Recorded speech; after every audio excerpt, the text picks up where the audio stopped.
So this lecture is Benor on Jewish language and identity. So let's begin with this concept of Jewish language. We're talking about the language associated with Jewish people, an ethnic group associated with the Middle East areas like Israel and Judah. The Jewish community is a diasporic one, that is, it is scattered throughout many different areas of the world, and it has synthesized and brought into its linguistic repertoire many different languages. I don't know how many people in the class have a background in Judaism, and so I thought we would start just by talking a little bit about what we mean by Judaism. When we're talking about Judaism, we're talking about a monotheistic religion, that is a worldview that has supernatural explanations for why things are the way they are, and it recognizes one central supernatural deity. And it's based on two classic texts and then many, many others. We mentioned this notion of Jewish language. We might call it here Orthodox language. Those who are devout Jews, people who are practicing Jews, when we think about Jewish language and this language of the religion of Judaism, we would want to invoke Hebrew as a central language, right, for Judaism and the Jewish people. It's a Semitic language like Arabic. But people, I don't think, are as familiar with the notion that Hebrew is important in Judaism, as well as Aramaic, another Semitic language in which many religious texts are written in.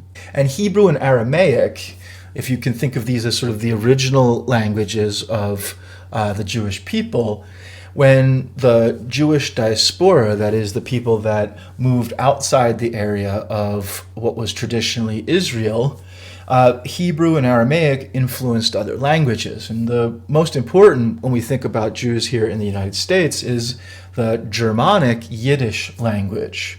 And this was the language of what is known as the Ashkenazim, that is the Jews of Europe. So many Jews, when they migrated from Europe to the US, they brought Yiddish with its influence of Hebrew and Aramaic, as well as those who were fluent or proficient in Hebrew as well. And Yiddish is very, very important as the language of the Jewish diaspora here in the United States, with liturgy in synagogues that are held in Yiddish, and literature that's based in this language. So language is important for Jews. When we're thinking about religious Judaism, it's very important. We have these multiple layers, if you will, of Hebrew and Yiddish. So Sarah Benor is an anthropologist at Hebrew Union College in Los Angeles, as well as she teaches at the University of Southern California. She's written about the role of language in Jewish identity. So it's this looking at how language and Jewish identity are being connected. There's a Jewish language, and they use the Jewish language in different ways to either identify as more or less religious. As you become more religious in that community, you become more conservative, you move towards what they call the black hat conservative traditions, where people will wear all black and so on. They also learn to speak in a particular way.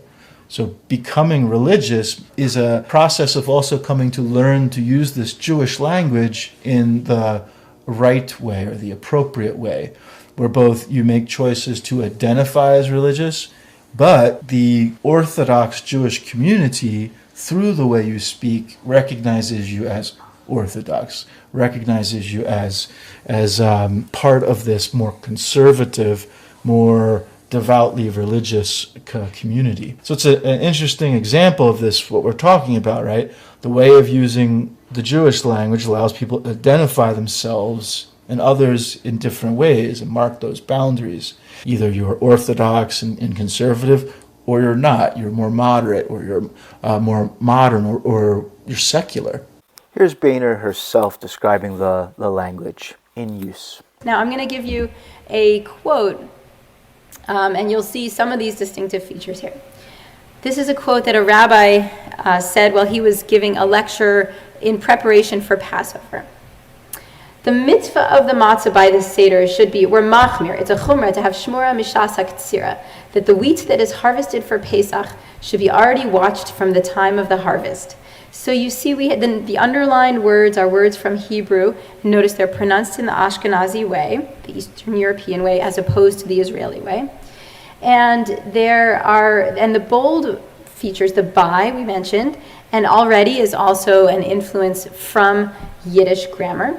When you see the phrases and the vocabulary, right, that is being referred to in the language of the Jews in the text, you have some sense that they're drawing upon a very varied linguistic variety of Jewish language. And so the heart of the text is that, if you have the modern secular Jews who are not religious, there's this continuum that heads to Orthodox, strict Orthodox Judaism.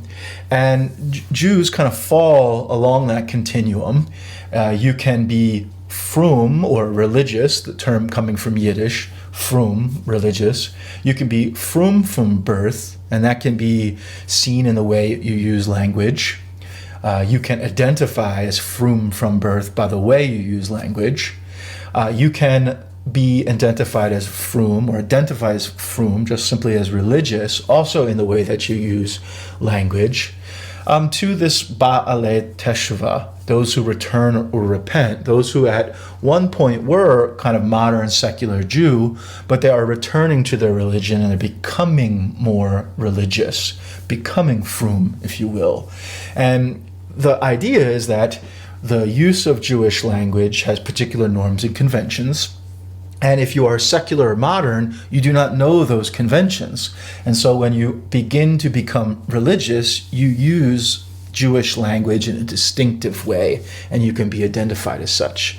If you have been an Orthodox Jew from birth, your use of Jewish language also presents that identity to you, and it is a way that other people will identify you. So it's this language use that is able to index where you are right on that religious continuum. In Becoming Frum, she sort of talks about this phenomena in a number of different ways. There was one interview quote that I recall from the text in which a frum from birth, somebody who is Orthodox, made a comment that when people become religious, sometimes they overuse Jewish language. They use it in a way that is more strict. The pronunciations more distinct and so on than that of their own community. And so even though they may be using Jewish language in a quantitative sense like the Orthodox Jews, they're using it more so, and they're hyper accommodating to its norms and conventions in a way that an Orthodox Jew can identify. So if we think to Benor's ideas about language and Jewish identity, there are complex processes by which Jews who are on the secular side of the continuum, Jews who are outside the group of religious Jews, the way that they acquire Jewish language and identify as religious or as frum. They move, right, from being on the periphery, outside of that community, and through a process of language acquisition, they gain entry into the in-group, into the center of the group. And the processes that we're talking about move an individual from an absence, really, of linguistic understanding, an absence of shared identity, to the beginnings of learning and maybe problematic usage. It's a religious identity or a frum identity is emerging, but it's not certain. There are problems and so on. To, ultimately, understanding and identification. 3 examples that she brings up is that one of the things that you can see is that when newcomers enter the school, they tend to be treated as novices. They tend to be treated as outsiders. They tend to be treated as unable really to comprehend Jewish language. And so one interaction that she provided as an example was someone speaking with a rabbi. Hi, my name is S, and I'm hoping we might talk. Sorry, I have a study session right now. Oh, you have a chavrusa. Yes, a chavrusa. So in this particular example, you can see that the rabbi is perceiving an identity of the individual they're speaking to. And they are often doing this in an unconscious level. They are reading the language that's being used, they're reading the context, right? And they're drawing a conclusion about that individual. Examples that she gave that I thought illustrates the kind of big picture of a lot of the examples in her text was the notion of imitation with or without understanding. That is, people may repeat Jewish language, Jewish grammar, Jewish vocabulary, Jewish pronunciation, even when they're not fully cognizant of what it means, even if they haven't done the work of questioning, they haven't done the work of being corrected and so on, or haven't had the work of needing to correct themselves. So to conclude here, we've been looking at some examples of Benor's work of how people who explore religious identity index that process through, things like imitation and questioning.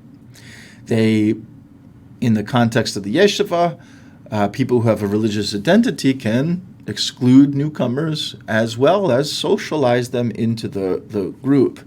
I mean, we're looking at kind of the successful socialization, but we could also look about those who they don't get it, right? They don't understand, even if it's not at a conscious level, the importance of using this language, and they often don't continue into the yeshiva. They always feel like outsiders.